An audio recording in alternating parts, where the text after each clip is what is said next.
Buenos días, buenas tardes o buenas noches, de acuerdo a la hora que estén observando esta clase.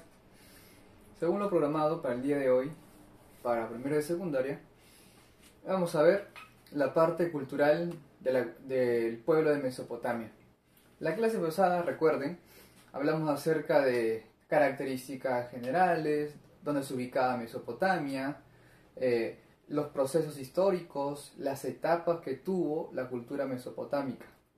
En la clase de hoy solo nos enfocamos en la parte cultural que crearon, ya no en la parte histórica, sino en la parte cultural. Todo lo que crearon y todo lo que se va a conservar hasta ahora, que todavía aún sobrevive. Muy bien, en la parte cultural, ¿qué dejaron los mesopotámicos? No se olviden que Mesopotamia es considerado como la civilización más antigua del mundo. Y no solo fue considerada como la más antigua, también es considerada la más antigua su escritura. Por lo tanto, la escritura cuneiforme se va a realizar en unas tablillas de barro. ¿Ok? Esta escritura cuneiforme va a tener como unas líneas en forma vertical, horizontal, sobre una tablilla de barro. Este barro va a ser cocido para que pueda adquirir mucha fuerza. Esta escritura se le va a llamar cuneiforme porque va a presentar cuñas. Si vemos la tablilla de barro, vamos a ver que hay como unas líneas, ¿no? Esas líneas se van a crear con una especie de punzón. Un punzón es un aparato, puede ser de metal o de madera, en el cual sobre la tablilla de barro, que todavía no está dura, comienzo a dibujar. Luego lo voy a llevar a que lo cocine para que se solidifique. Por lo tanto, la escritura cuneiforme es considerada la más antigua del mundo. Vamos a ver también el código de Hammurabi. Profesor, ¿qué es el código de Hammurabi? ¿Qué es un código? Un código es un conjunto de textos. Pueden haber artículos, pueden haber leyes dentro de un código. El código de Hammurabi, recuerda en la clase pasada, cuando hablamos acerca del periodo babilónico, recordemos que Hammurabi, el rey Hammurabi, va a crear un conjunto de libros que comprenden artículos, códigos, leyes, en el cual él trata de establecer un orden. Por ejemplo, si una persona actúa de tal forma, merece un castigo. Los castigos eran desde leves hasta castigos crueles, castigos que llegaban hasta la muerte. Dentro de estas leyes va a haber una en especial que se va a llamar la ley del talión. La ley del talión, ¿ok? ¿Qué nos explica? Nos dice, si una persona actúa de tal forma, se le tiene que devolver el castigo en la misma proporción. Profesor, ¿y cómo es eso? Por ejemplo, como en la clase pasada les expliqué, si un constructor, ¿ya?, está construyendo un muro y esta persona, por haber construido el muro y no hacerlo bien, no tomar las medidas necesarias para construir un buen muro, y lo hace mal, construye mal, y este muro se le cae encima a una persona que justo pasaba por la calle y lo mata, entonces la pena no va a ser la muerte del que construyó mal, sino la muerte de la persona que murió. Por ejemplo, construye un muro. Yo soy una persona de 30 años, construyo un muro. Por haber construido mal, este muro le cae a una persona de 60 años, a un señor, y lo mata. Entonces, según la ley de Talión, el castigo debe ser exactamente igual. ¿Cuál es la pena entonces? Que el papá del constructor muera de la misma forma. O sea, es ahí donde aparece la famosa frase que todos conocen, ojo por ojo, diente por diente. Esta frase, ojo por ojo, diente por diente, se extrae de la ley de Talión. Y a la vez, la ley de Talión está comprendido dentro del código de Hammurabi, que es un código, un conjunto de leyes, reglas muy estrictas que llegan hasta la muerte. Me dirán, profesor, ¿entonces quiere decir que el rey Hammurabi era justo con todos? No, no era justo con todos. Esa ley de Talión se aplicaba a los castigos más graves, pero no a todos por igual, sino al pueblo. ¿Y qué pasaba con la nobleza, con los que tenían mucho dinero? el castigo, el código Hammurabi era más permisivo, no llegaban a la muerte, sino castigos leves que se puede solucionar o pagando dinero o con un castigo menor.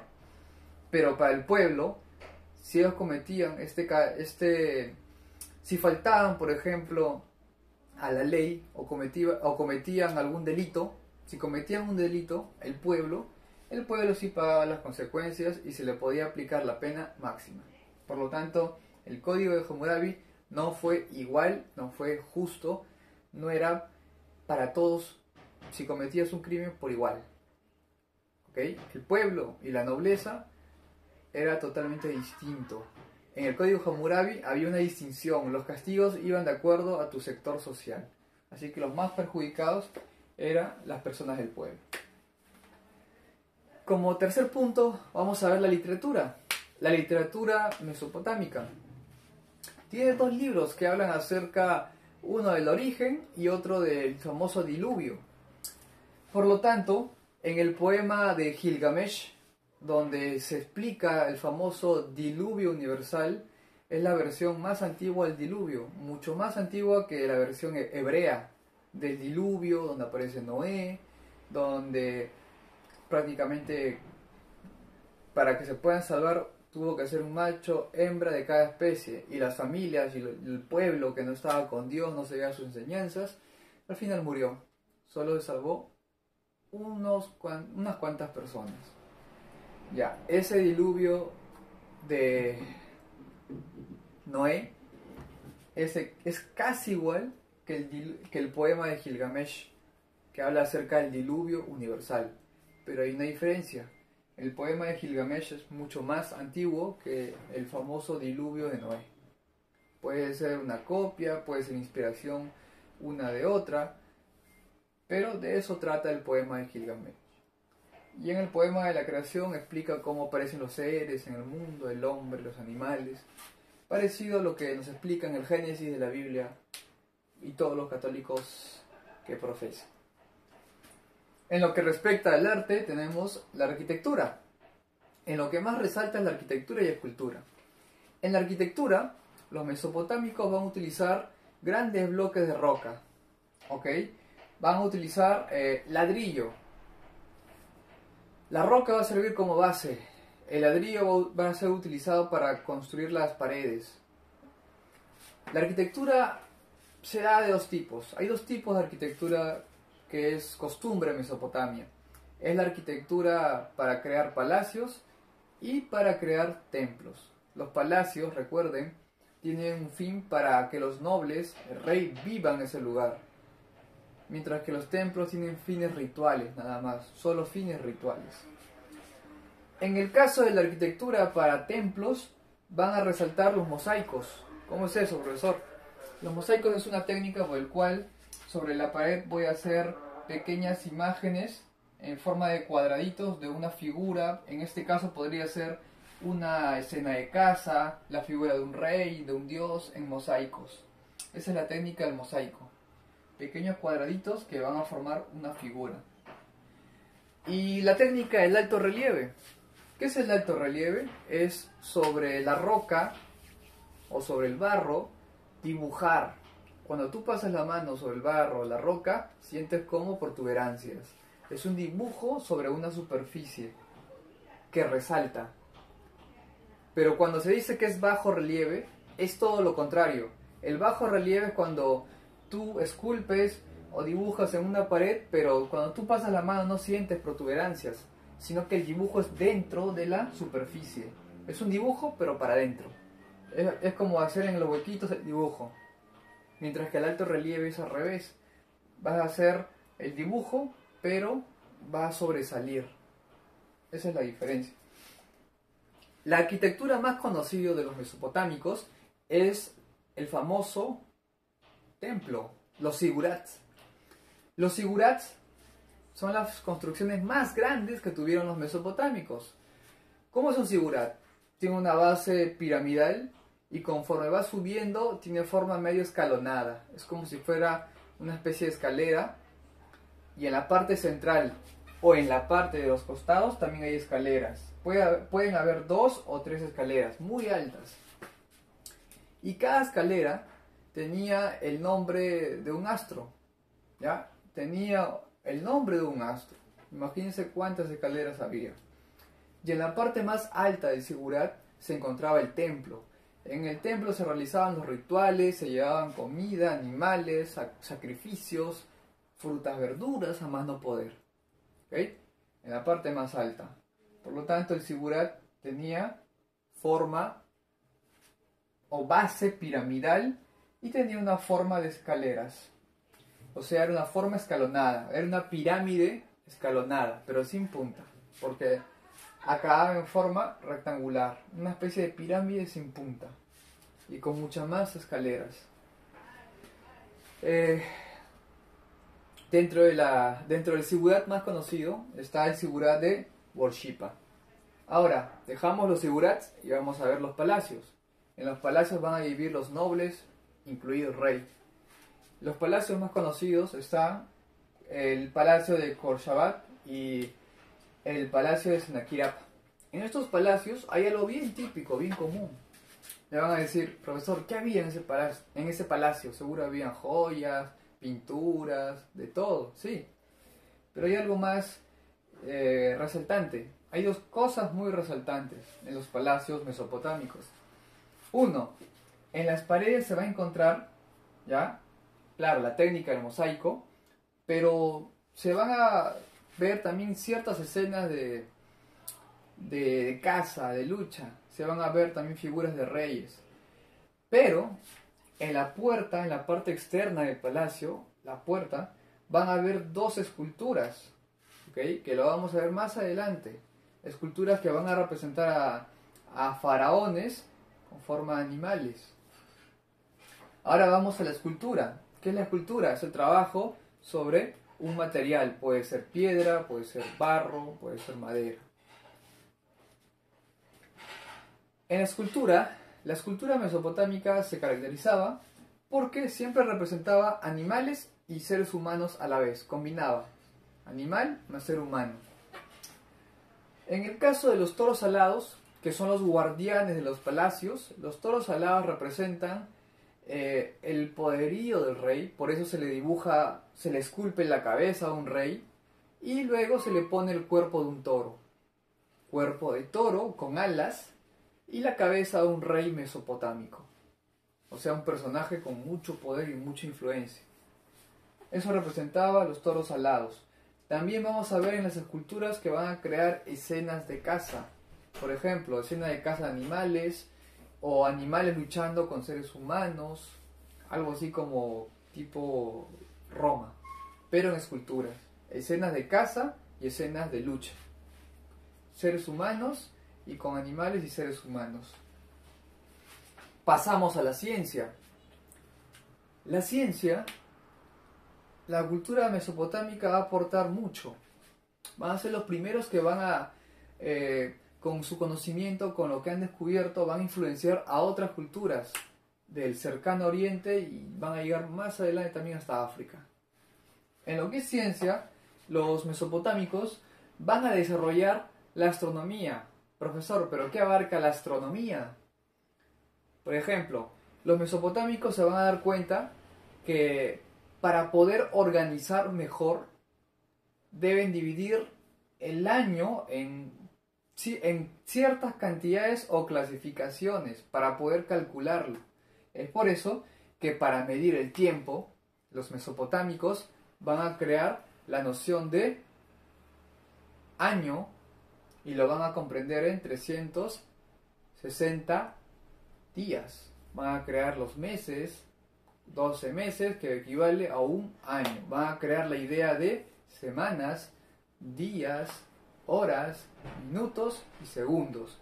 O sea, esta medición del tiempo, del año, meses, semanas, días, horas, minutos, segundos, esta clasificación fue creada por los mesopotámicos. Y los demás pueblos cercanos a Asia y África van a recibir toda esta influencia. Estos pobladores, este gran pueblo mesopotámico, va a ser el pionero en crear la idea de noción del tiempo. No solo va a ser noción del tiempo, también van a saber calcular y van a saber cada qué cierto tiempo ocurrían los eclipses lunares y solares. Ellos sabían diferenciar muy bien cuándo era un eclipse de sol y cuándo era un eclipse de luna. Los famosos ciclos lunares, conocían. En lo que es la interpretación de las constelaciones, ellos se van a basar en las constelaciones para poder crear lo que conocemos hoy en día, y muchos creen en eso, que son los signos zodiacales, que vendrían a ser Aries, etc. Los signos zodiacales representan animales y seres míticos. Y resulta que el zodiaco comprende a 12 animales o seres míticos. Y resulta también que el año se comprende por 12 meses. Por lo tanto, ¿a qué conclusión llegamos con la creación de los zodiacos, de los signos zodiacales? Que el signo zodiacal se creó tomando como referencia los 12 meses del año. Los 12 meses en un año. 12 meses que equivale a un año. También resaltan lo que es saber diferenciar las estrellas de los planetas. Me preguntarán, profesor, ¿cómo yo puedo saber lo que veo en la parte de arriba si es una estrella o es un planeta? Bien fácil. Como los mesopotámicos, la clase noble, la clase dirigente, solo se dedicaba a eso, a observar, a experimentar. Ellos se van a dar cuenta que un planeta difiere, o sea, es distinto que un astro porque no presenta brillo. Los planetas no presentan brillo. Pero profesor, yo veo que un planeta brilla. Ningún planeta brilla. Lo que tú estás viendo es la capacidad que tiene un planeta para poder reflejar la luz. A eso se le va a llamar albedo. El albedo es la capacidad que tiene un cuerpo astronómico para poder reflejar la luz. Una cosa es reflejar la luz y otra cosa es emitir luz. Ningún planeta emite luz. ¿Y de dónde sale la luz, profesor? Sencillo. Es el reflejo del sol hacia el planeta. Es la influencia de la radiación solar hacia el planeta. Es como si la capacidad de albedo hiciera que el planeta brillara. El albedo es la capacidad que tiene un planeta para poder reflejar la luz. Mientras más albedo tiene, más brilloso se ve. Por ejemplo, Venus, que le llaman el lucero del amanecer. Lucero del amanecer. ¿Por qué? Porque tiene un brillo. Es el planeta más brilloso. Pero no quiere decir que emita brillo. Ningún planeta emite brillo. Entonces, ¿por qué se ve brilloso? Por lo que acabo de explicar. Y en el caso de las estrellas, sí. Todas las estrellas del universo, todas brillan. Unas más, otras menos. Pero todas brillan. Es así que los mesopotámicos se dan cuenta. Saben diferenciar una estrella, que es una estrella, y que es un planeta. ¿Ok? Bien sencillo. En la parte de matemáticas, los mesopotámicos también tenían ciertos conocimientos. Como por ejemplo, ellos sabían multiplicar una cantidad por otra. Ellos también van a ser los creadores del valor de la circunferencia. O sea, para los mesopotámicos, una circunferencia va a equivaler a 360 grados. La idea de circunferencia y el valor de la circunferencia lo van a crear los mesopotámicos. Van a crear el palmo. ¿Qué es el palmo, profesor? El palmo es una unidad de longitud. El palmo sirve para medir. Puedes medir la altura de la persona, puedes medir objetos. ¿Cómo se hace? Utilizando el palmo. Cada palmo representaba 21 centímetros, aproximadamente esa cantidad. O sea, prácticamente era como tu mano, como si tú estiraras tu mano. Y desde la parte más baja hasta la parte más alta había 21 centímetros. Por eso viene la palabra palmo, de la palma, de aquí hasta aquí. Un palmo equivalía a 21 centímetros. Si aquí tengo 42 centímetros, ¿cuánto habrá? 2 palmos. Así se podían medir las cosas y hasta el ser humano. Religión. En el caso de la religión, los mesopotámicos eran muy creyentes, creían en diversos dioses, o sea, eran politeístas. Y como creían en muchos dioses, a los dioses le van a dar forma humana y le van a dar poderes sobrenaturales. Ellos van a tributar, van a rendir culto a estos dioses por miedo, no porque de buena forma les nacía adorar a estos dioses, no, lo hacían por miedo. El miedo hacía que estos pobladores mesopotámicos tributaran, porque el sacerdote los amenazaba. Si es que ellos no tributaban, los dioses iban a molestar e iban a causar todo tipo de desastres. Es por eso que el miedo empujó a los mesopotámicos a tributar. Por ejemplo, tenemos algunos dioses. Tenemos al dios Anu, que es el padre del cielo. El dios Anu, padre del cielo. Tenemos a Enlil, que es el dios del viento. Tenemos también a Ea, que es la diosa del mar. La diosa del mar. Tenemos también otros dioses. Se le puede decir secundario o dioses de la segunda triada. Por ejemplo, está Marduk. Marduk es el dios supremo, pero este dios no es oriundo de Mesopotamia. Este dios fue introducido a Mesopotamia producto de la invasión asiria. O sea, los asirios, cuando invaden Mesopotamia, van a llevar también sus costumbres, sus dioses. Y es ahí que aparece el dios Marduk. Porque antes de la invasión de Asiria a Mesopotamia, este dios Marduk no existía. Tenemos al dios Nergal, que tiene cuerpo de león. Tiene cuerpo de león y representa el dios de los muertos.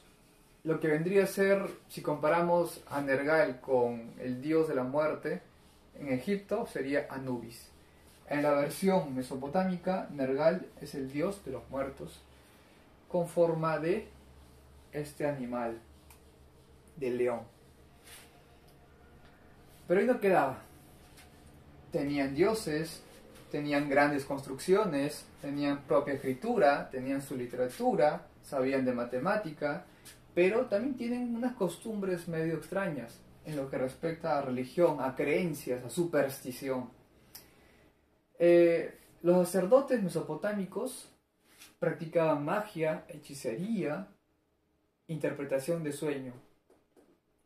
Y van a haber 3 costumbres bien extrañas para poder predecir o el futuro o cómo te iba a ir. ¿Okay?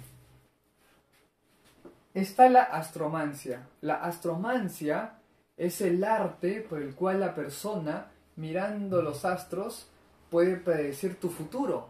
Si te va a ir bien, si te va a ir mal, salud, enfermedad, todo. Mirando a los astros. Luego está la otra técnica llamada la hepatoscopía. Hepa viene de hígado, hepatoscopía. ¿Qué consiste? La hepatoscopía es el arte por el cual la persona va a abrir el estómago del animal, va a romperle las costillas, lo va a abrir, va a sacar su hígado, lo va a poner sobre una superficie y va a comenzar a ver. Supuestamente, si veía algunas formas en el hígado, te iba a ir bien, mal, pero con el hígado del animal. Lo cortaban y lo ponían. Y ahí te iba a decir cómo te iba a ir. Y luego tenemos a la lecanomancia. La lecanomancia es el arte por el cual la persona va a echar aceite en un frasco donde hay agua. Al echar el aceite se va de cierta forma a repeler el agua y el aceite. Y se va a formar como burbujas. Ya. De acuerdo a la forma de la burbuja de aceite, quiere decir que te va a ir bien, que vas a tener buena salud o no. Las 3 formas van a servir para predecir tu futuro, pero sabemos que es mentira. Pero era parte de la costumbre de los sacerdotes mesopotámicos. En esto creían. Es parte de su cultura. Muy bien, eso sería todo por hoy. Nos vemos, cuídense. Chao.